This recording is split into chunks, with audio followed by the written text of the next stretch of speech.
Shalom teman-teman yang diberkati oleh Tuhan Yesus. Apa kabar di hari ini?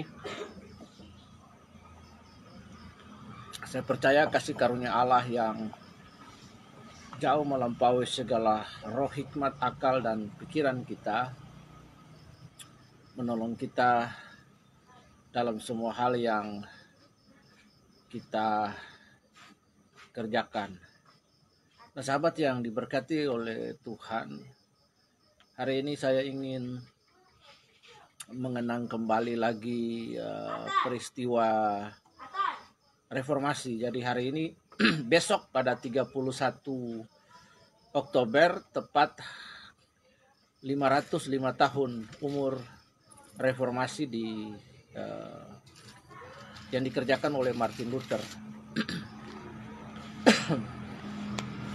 Jadi 31 Oktober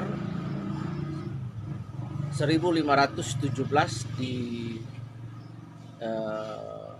Wittenberg di Jerman itu Martin Luther menulis surat kepada Uskup Mainz dan Uskup Magdeburg menyertakan dalil-dalilnya akibat daripada sebuah surat indulgensia yang dijalankan oleh Uskup Tetzel di sana. Dan pada waktu itu juga ada sebuah dogma yang dianut bahwa iman dan perbuatan baik bisa menyelamatkan seseorang atau fides veritate formata. Nah, ini dibantah dengan tegas oleh Martin Luther dengan memakukan 95 dalilnya di pintu gerbang Wittenberg. Nah, teman-teman, saya ingin melihat sebuah catatan yang baik sekali dari Martin Luther. Dalil yang pertama itu sungguh luar biasa sekali bagi saya. Saya dari 95 hanya ada beberapa dalil yang ingin saya kutip yang memang relevansinya sangat begitu nyata, relevansinya begitu keras dengan situasi dan konteks kehidupan kekristenan kini dan nanti. Saya nggak tahu di masa-masa futuris ke depan apakah kekristenan ini masih mempertahankan ciri reformasi dan berpatokan kepada sola scriptura dan juga kepada 95 dalil yang dikerjakan oleh Martin Luther di bawah iluminasi dan ilham Roh Kudus. Nah, yang pertama, Martin Luther memulai dengan meletakkan pertobatan sebagai dasar reformasi yang pertama. Jadi Martin Luther berkata, Dominus et Magister noster Iesus Christus dicendo penitentiam agite etc. Omnem vitam fidelium penitentiam esse voit. Nah, pernyataan Martin Luther ini bisa kita lihat dalam dua ayat. Yang pertama di dalam Matius pasal yang ketiga ayat yang pertama, kedua, kemudian Matius pasal yang ke-4 ayat yang ke-17. Intinya di situ adalah bahwa repent because the kingdom of God is near. Bertobat sebab kerajaan surga sudah dekat. Jadi ini penting sekali di umur reformasi yang besok 31 Oktober berumur 505 tahun. Apakah pesan pertobatan masih menjadi sebuah relevansi pada gereja masa kini? Pertanyaan ini tentu bisa dijawab dengan berbagai alasan, dengan berbagai persepsi. Banyak orang punya diksi dan punya narasi, tetapi bagi saya pribadi bahwa Yesus memulai pelayanannya dengan sebuah statement, dengan sebuah proklamasi yang paling penting bagi umat manusia adalah repent, adalah bertobat sebab kerajaan Allah sudah dekat. Dan pesan pertobatan ini menjadi sebuah landasan kehidupan Kristen sebelum seseorang masuk kepada purification dan sanctification daripada kehidupan yang suci, yang kudus di hadapan Tuhan. Ini penting sekali, dia harus mengalami pertobatan. Tuhan dan guru kita Yesus Kristus ketika ia mengucapkan bertobatlah dan seterusnya menyatakan bahwa seluruh hidup orang percaya harus diwarnai dengan pertobatan. Ini adalah poin pertama dari 95 dalil yang dipakukan oleh Martin Luther di pintu gerbang Wittenberg setelah dia menulis surat kepada uskup Mainz dan uskup Magdeburg di Jerman. Suratnya dicetak dengan cepat dalam sekian minggu dalam bahasa Latin, bahasa Jerman, Inggris, tersebar dengan cepat dan memicu reformasi yang luar biasa di bawah illumination under the Holy Spirit. Itu pertobatan diletakkan sebagai the first point, sebagai the foundation of the Christianity adalah seseorang bertobat. Dominus et magister noster Iesus Christus discendo penitentiam agite etc. Omnem vitam fidelium penitentiam esse void. Ini penting sekali. Karena itu sederap dengan pernyataan Roma 3:23 bahwa semua manusia telah kehilangan kemuliaan Allah. Dijawab bahwa upah dosa adalah maut. Dijawab juga dalam Filipi 2 ayat yang ke-8. Dan menjadikan Tuhan Yesus sebagai satu-satunya ordo salutis bagi orang Kristen. Ini yang penting sekali. Jadi bukan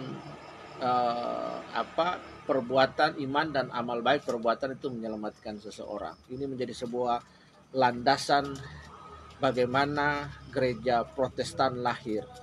Jadi Protestan lahir itu 31 Oktober 1517 ketika Martin Luther menentang surat Indulgencia Dogma yang disebarkan oleh seorang uskup Tetzel.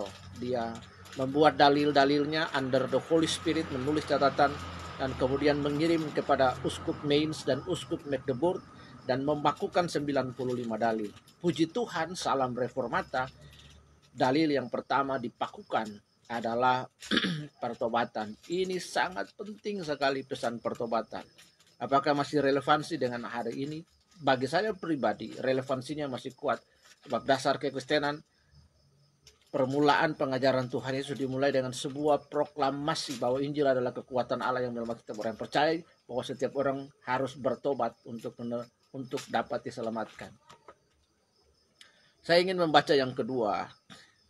Saya ingin melihat dalam situasi hari ini, dalam situasi kekristenan, ada satu dekade, kita melihat bahwa pesan-pesan repent, pesan-pesan pertobatan itu jauh sekali dari atas mimbar.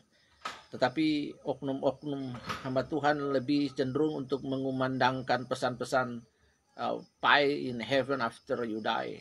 Kue pie di surga setelah mati, memberikan racun dengan gula-gula. Jadi menyambut hari reformasi yang ke-505, 31 Oktober besok 2022 yang berumur 500 tahun. Saya mengajak kita, mengingatkan kita untuk kembali lagi merenungkan first point dari 95 tesis yang ditulis oleh Martin Luther yang dipakukan di pintu gerbang Wittenberg, dan juga kepada surat yang ditulis kepada uskup Mainz dan uskup Magdeburg menjadi awal reformasi, di mana Martin Luther berdiri dan menolak sebuah dogmatika pada waktu itu bahwa iman dan perbuatan baik juga menyelamatkan. Sudah jelas bahwa di dalam Efesus pasal 2 ayat yang ke-8, manusia dibenarkan oleh iman di dalam Kristus Yesus, tidak pernah ada dengan perbuatan baik. Alkitab berkata manusia dibenarkan oleh iman bukan dengan usaha sia-sia oleh perbuatan manusia. Itu jawabannya. Dan Martin Luther memulai kekristenan dengan sebuah pernyataan yang mutlak yang disampaikan oleh Yohanes Pembaptis dalam Matius pasal yang ketiga ayat yang kedua. Kemudian ada relasinya dengan Matius pasal yang keempat ayat 17. Repent because the kingdom of God is near. Bertobatlah sebab kerajaan surga sudah dekat. Jadi pertobatan itu menghasilkan keselamatan. Pertobatan itu menghasilkan berkat. Pertobatan itu membawa kita lebih dekat kepada Tuhan. Itulah sebabnya Martin Luther memulai pernyataan yang hebat itu dengan meletakkan dasar pertobatan. Apa yang dilakukan oleh uskup Tetzel sehingga mengakibatkan Martin Luther menulis hal ini? Itulah arti dari Protestan. Jadi Protestan itu bukan artinya kita protes Tidak. Banyak orang punya pengertian yang keliru tentang Protestan. Apa itu Protestan? Sebagai orang Protestan, saya sebagai orang Protestan yang beraliran Pentakosta, maka saya harus paham Protestan. Protestan itu bukan berarti kita stand dan kita protes, enggak. Protestan itu artinya pro-testamen. Jadi orang Protestan harus paham ini. Protestan artinya pro-testamen, artinya kembali kepada kitab suci. Itulah sebabnya kita mengenal sola scriptura. Sebab dogmatika yang dianut pada waktu itu ketika Rahib Tetzel mengutip uang untuk membangun Saint Peter di Vatikan sana adalah supaya bahwa iman dengan perbuatan baik amal itu menyelamatkan. Nah, iman dan perbuatan baik tidak menyelamatkan. Sudah dijawab oleh Efesus pasal yang kedua ayat yang ke-8 bahwa setiap kita diselamatkan oleh iman dalam Kristus Yesus, bukan oleh karena perbuatan baik kita, oleh amal baik kita. Nah, ini yang dijelaskan, sehingga mari kita merenung kembali lagi, apakah pertobatan masih relevan pada hari ini? Ya, pertobatan masih relevan sampai hari ini dan menjadi foundation of our Christianity, menjadi dasar dari kekristenan kita. Karena itu ketika seseorang bertobat, dia dipulihkan oleh Tuhan. Seseorang bertobat yang dikerjakan oleh Roh Kudus, dia dibawa dan mengalami pembaharuan, mengalami restorasi. Sehingga ketika dia bertobat itu menjadi sebuah langkah awal. The first point began untuk mengalami sanctification dan purification. Itulah sebabnya the declaration of the Christ Jesus. Ketika dia menginjil, dia berkata, repent because the kingdom of God is near. Itu adalah poin pertama dari dalil Martin Luther di pintu gerbang Wittenberg, yaitu bahwa pertobatan menjadi poin yang pertama. Dominus et magister noster Yesus Christus discendo et penitentiam agite etc. Omnen vitem fidelium penitentiam esse void. Ini penting sekali. Saya langsung saja kepada poin yang terakhir. Poin yang ke-93 ini sangat penting sekali di dalam mengenang kembali lagi hari reformasi yang ke-505 yang akan jatuh pada besok hari. Saya selalu teringat di kampung saya ada sebuah catatan literasi dan catatan sejarah. Kampung saya di kota Ambon, negeri Alang, ada dalam literasi sejarah dan ingatan orang tua, tetapi pada hari ini sudah mulai bergeser. Orang-orang di kampung saya pada tanggal 31 Oktober itu mereka merayakan hari Martin Luther, merayakan hari reformasi. Mereka kumpul ke ladi, bawa ikan, bawa daging, bawa makanan sayur. Mereka mengucap syukur dan makan bersama-sama merayakan hari Martin Luther, hari reformasi 31 Oktober. Mereka merayakan hal tersebut. Jadi ada sebuah literasi sejarah yang di kampung saya yang merayakan Martin Luther, dan ada dalam sebuah catatan yang ditulis oleh Bapak Yosef Sohilait di dalam grup Maluta, dan saya simpan itu sebagai sebuah sumber historitas literasi yang akan dipegang untuk anak cucu dari Maluku.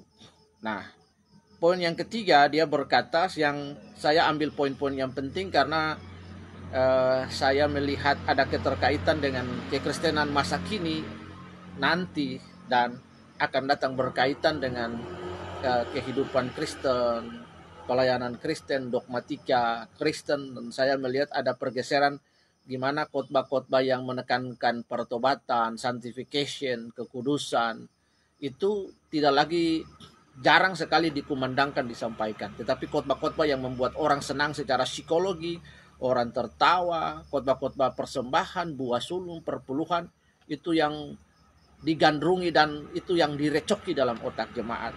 Saya ingin membaca saja pasal pernyataan yang ke-93 dari Bapak Reformasi Martin Luther. Dia 93 dia berkata, bene agan omnes ili propete qui discum populo Christi crus et non et crus. Jadi yang ke-93 ini artinya adalah bahwa diberkatilah semua nabi yang berkata kepada umat Kristus, salib, salib, salib, dan tidak ada salib. Jadi ini begitu penting. Martin Luther menekankan kepada para pengkhotbah di dalam 95 dalil pada pasal yang ketulis poin yang ke-93 bahwa diberkatilah setiap nabi, setiap pendeta, setiap hamba Tuhan yang memberitakan pesan salib, sebab Injil itu cuma 3. Yesus lahir datang untuk kita karena kita orang berdosa. Semua manusia telah berdosa dan kehilangan kemuliaan Allah. Upah dosa adalah maut. Kita diselamatkan karena kita percaya kepada Yesus Kristus dan dia mati dan dia menebus kita dan dia akan datang. Itu pesan Injil. Pesan Injil tidak ada yang lain. Karena itu kita harus kembali kepada Injil. Sebab Injil adalah kekuatan Allah yang menyelamatkan setiap orang percaya. Roma pasal yang pertama ayat yang ke-16. Yang berikut dia berkata bahwa pasal yang ke-90, poin yang ke-94, exhortandi sun Christiani ut caput sum Christum sum per penas mortes infermos geosegui student. Nah, ini penting sekali. Orang-orang Kristen harus dinasihati untuk setia mengikuti Kristus sang kepala mereka melalui penderitaan kematian. Nah, ini penting sekali. Tadi di live streaming saya di TikTok, saya mengingatkan adik-adik saya, bahkan rekan-rekan saya khusus saya tadi di TikTok berbicara tentang Papua. Orang Papua dan orang Ambon harus ingat, Maluku harus ingat, ada Injil pertama masuk di Maluku dibawa oleh Yosef Kam, Rasul Maluku. Karena itu budaya, fondasi kehidupan warga Maluku harusnya dan pemerintahan hari ini bersandar kepada Injil yang menjadi salah satu fondasi. Di Papua, tanggal 5 Februari 1855, Otto dan Heschel mendarat di Mansinam dan Injil merubah wajah Papua.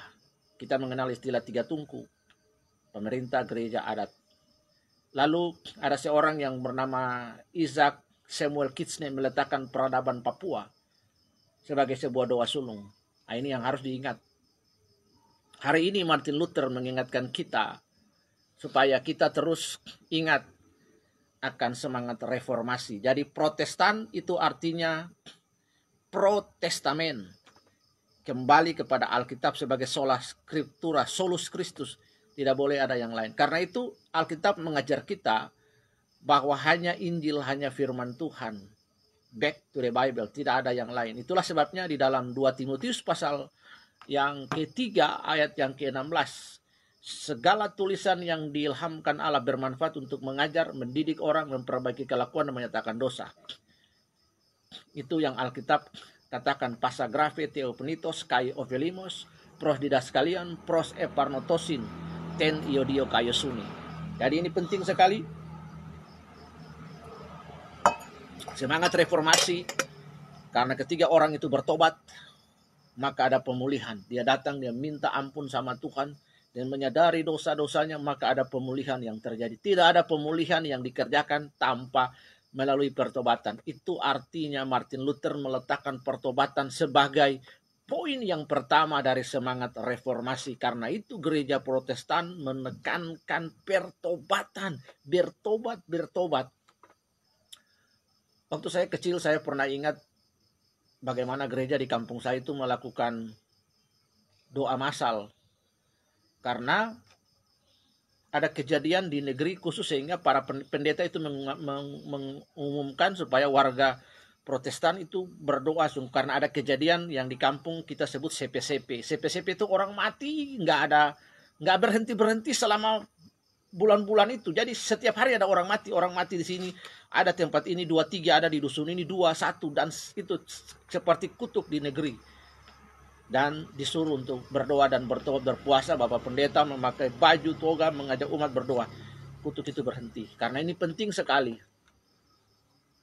Pertobatan sangat penting dan orang Kristen harus dinasihati untuk mengikuti Yesus sang kepala mereka melalui penderitaan. Karena itu di dalam prosesi katekesasi, katakumen anak-anak yang akan berjanji iman mereka untuk mengiring dan mengikuti Yesus seumur hidup mereka. Walaupun susah, menderita, saya selalu mengajarkan kepada anak-anak saya, kamu pakai logat Ambon yang kental, kamu ikut Tuhan Allah, mau susah, mau menderita, mau muntah kecap, jangan pernah menyangkal Tuhan Yesus. kamu mau mati, mau menderita, mau apapun, jangan sekali menyangkal Tuhan Yesus. Sebab kalau kamu menyangkal Tuhan Yesus, itu neraka. Kamu menyangkal Tuhan Yesus di hadapan manusia, maka di hadapan Bapa kamu akan disangkal. Dan lagu yang saya selalu nyanyikan setiap kali perjamuan itu cuma satu. Saya mau iring Yesus, saya mau iring Yesus, sampai selama-lamanya, meskipun beta susah, menderita dalam dunia, beta mau iring Yesus sampai selama-lamanya. Mengikut Yesus keputusanku, mengikut Yesus keputusanku, mengikut Yesus keputusanku, ku tak gentar, ku tak gentar. Jadi khotbah-khotbah hari ini harus menurut Martin Luther di hari Protestan, hari Reformasi, poin yang ke-94, bahwa orang Kristen perlu diajar, perlu dinasihati untuk mengikuti Tuhan Yesus dan teladan Tuhan Yesus melalui proses penderitaan. Jadi kalau orang Kristen tidak menderita, orang Kristen tidak belajar untuk diproses, dia belum untuk ikut Yesus. Karena itu ketika orang Kristen dianiaya, itu adalah bagian dari hidup. Karena kekristenan itu identik dengan darah, pedang, dan air mata. Alkitab dalam Roma berkata, pedang, darah, ketelanjangan, maut, kelaparan tidak akan memisahkan kita dari kasih Kristus. Karena itu kekristenan akan bertumbuh dalam masa-masa aniaya, dalam masa-masa yang sulit. Kekristenan tidak akan bertumbuh ketika semuanya aman. Kekristenan justru bertumbuh dalam keadaan yang sulit, tapi kita berdoa supaya di dalam keadaan yang sulit itulah kita bisa menemukan perjumpaan dengan Tuhan dan melihat mujizat Tuhan terjadi dalam hidup kita. Hal yang paling manis dalam hidup adalah ketika seseorang dalam saat-saat sulit dia berjuang dan mengalami pertolongan Tuhan. Itu sesuatu yang hebat. Yang berikut, poin yang terakhir dari 95 dalil Protestamen atau Protestan. Jadi Protestan itu artinya Protestamen, kembali kepada Alkitab. Exic magis per multas tribolatines intrare celum guam per securitatem passis confidant. Nah, artinya adalah bahwa dan dengan demikian yakin untuk memasuki surga melalui penganiayaan, bukannya melalui damai sejahtera yang palsu. Jadi para pendeta, oknum pendeta yang mengkhotbahkan surga yang palsu, damai sejahtera yang palsu, jangan pernah diikutin. Justru pendeta yang mengarahkan kita kepada kehidupan kekal, yang dia dengan keras, dengan tegas mendidik, mendisiplinkan umatnya yang tidak tertib rohani kepada kebenaran. Ketika orang-orang sudah tidak lagi mengindahkan kebenaran, menolak kebenaran, maka di situ dia tidak dapat dididik dengan baik. Nah, karena itu dari 95 dalil poin yang kelima, kita merayakan besok hari Protestan, hari Protestamen, hari Martin Luther, dengan poin yang terakhir, dengan demikian yakin untuk masuk ke surga melalui aniaya, bukan melalui damai sejahtera yang palsu. Belajarlah untuk mendengar khotbah-khotbah yang tajam, yang mematikan manusia daging kita. Sehingga dengan demikian kita belajar untuk menjadi orang Kristen yang terus mereformasi diri. Hari ini kekristenan khususnya Protestan berumur 505 tahun. Pertanyaannya, apa kita sudah mereformasi diri kita? Mereformasi sikap kita, baik suami kepada istri, reformasi sikap kita, bapak kepada anak-anak, istri kepada suami, suami kepada istri, mertua, keluarga, dan lain sebagainya. Karena Protestan itu juga berkaitan Protestamen, mereformasi kehidupan Kristen kita untuk terus menjadi orang-orang yang berkenan kepada Allah, yang hidup di dalam pertobatan.